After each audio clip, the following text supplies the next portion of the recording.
Sot, strategjia për të dobësuar Iranin përmes shkatrimit të infrastrukturës industriale ngjan me planin Morgenthau të vitit 1944 për Gjermaninë.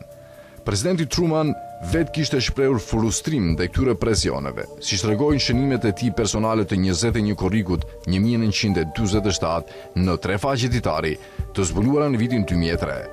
Ai ishte veçanërisht i zemëruar me këmbguljen e Henry Morgenthau, që ai të detyronte britanikët të lejonin anijën e Exodus të hynte në Palestinë.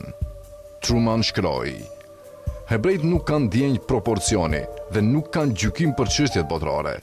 Henry solli 1000 hebrej në New York si të përkohshëm dhe ata qëndruan."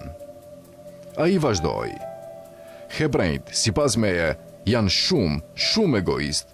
Nuk u intereson sa estonez, letonez, finlandez, polak, jugoslav apo grek vriten apo keq trajtohen si persona të zhvendosur, përsa kohë që hebrejt marrin trajtim të veçantë.